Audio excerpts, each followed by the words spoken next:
Que faire de vos remboursements d'impôts, si vous en avez, bien sûr, si vous devez cotiser davantage au fisc? Vous aviez jusqu'à hier soir pour produire votre déclaration de revenus aux différents paliers de gouvernement. Si vous ne l'avez pas fait, vous allez payer des pénalités. Si vous avez droit à un retour, un remboursement, alors là, pas de pénalité. Alors, que faire de ce retour d'impôt? Voici les conseils de la gestionnaire de portefeuille Hélène Gagné de PIC Gestion Privée, qui répondra d'ailleurs à vos questions sur le web tout de suite après l'émission. Merci d'être avec nous, Hélène Gagné. Bonsoir, Bonsoir, Gérald. ça va bien? Ça va bien, merci. Oui. Alors, on va regarder un petit peu ce que vous nous proposez aujourd'hui et on divise un petit peu la présentation en quatre points. Premièrement, si vous avez un remboursement d'impôt, à quoi faut-il penser? Premier conseil que je donne, regardez du côté de votre passif. Si vous avez des dettes, vous voulez d'abord rembourser les dettes dont le taux d'intérêt est plus élevé. Alors, c'est vraiment cet élément-là que vous voulez considérer en premier. OK. Ensuite de ça, c'est déjà le temps de penser à notre REER parce qu'on sait maintenant, en 2014, le maximum pour les gens qui n'ont pas de régime de pension, donc pas de facteur d'équivalence et dont le revenu est plus élevé, ça peut atteindre jusqu'à 24 270. Donc, c'est un montant substantiel. Vous voulez déjà peut-être commencer à cotiser. L'autre aspect aussi qu'il ne faut pas négliger pour les jeunes parents, c'est le régime d'épargne enregistré d'épargne études, parce que là aussi, il y a des crédits d'impôt, les subventions intéressantes à aller chercher qui vont jusqu'à 30 quand on combine le fédéral et le provincial. Et vous voulez aussi penser à votre compte d'épargne libre d'impôt. Alors, pour certaines personnes dont le taux d'imposition est moins élevé, Le CELI? Le CELI, ça peut être plus avantageux de cotiser au CELI que de placer l'argent dans le REER. Alors, Et planifiez vos dons. et enfin, planifiez vos dons. Souvent, les gens vont arriver à la toute fin d'année, ils vont dire « Ah, j'aurais aimé ça faire un don substantiel à un organisme, mais je suis à court de liquidité, les fêtes arrivent. » Mais pensez-y dès maintenant. On entend déjà les organismes qui ont besoin du soutien de la population. Alors, planifiez vos dons. Vous allez chercher des crédits d'impôt très intéressants. Alors, c'est une belle façon, je trouve, de multiplier l'effet d'un retour d'impôt dont vous pouvez bénéficier. Deuxièmement, vous dites que si vous avez un remboursement d'impôt significatif, vous avez 3 suggestions à nous faire là-dessus. La première des choses, c'est peut-être de réviser avec votre employeur les taux de retenue à la source qui sont faits sur votre salaire. Parce que si vous avez un remboursement d'impôt qui est trop grand, ça peut être ajusté.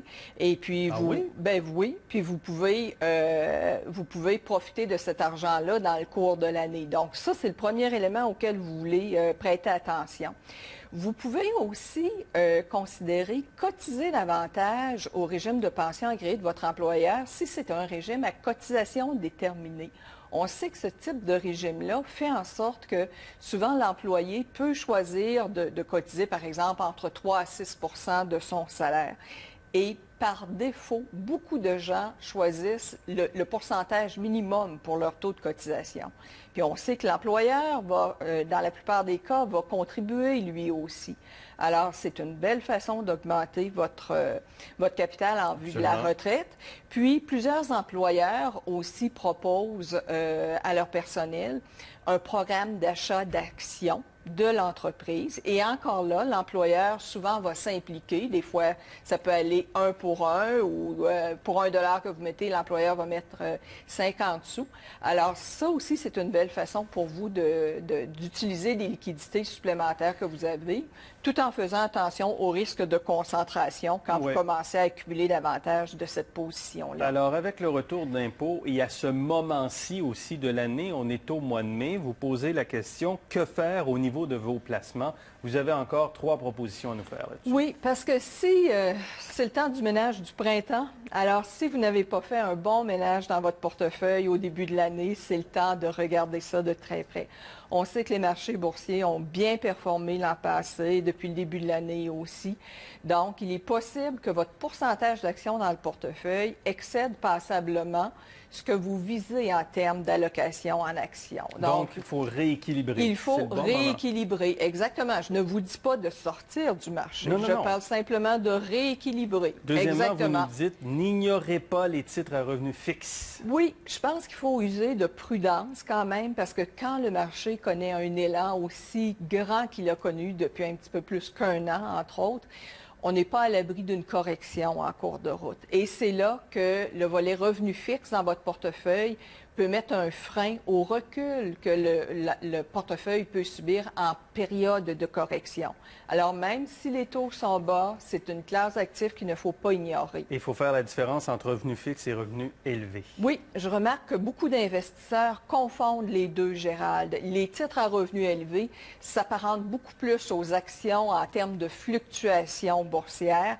Ils apportent un taux de revenu plus élevé que les obligations, mais il ne faut pas penser que les titres à revenus élevés vous donnent la même sécurité que le revenu fixe. Ce sont de bons conseils. Merci beaucoup, Hélène Gagné, pour ces Merci, conseils. Gérald. Merci bien. Je vous signale qu'Hélène Gagné va rester bien sûr avec nous parce qu'elle va répondre dans un instant à vos questions de finances personnelles sur ici radiocanada.ca/vos finances.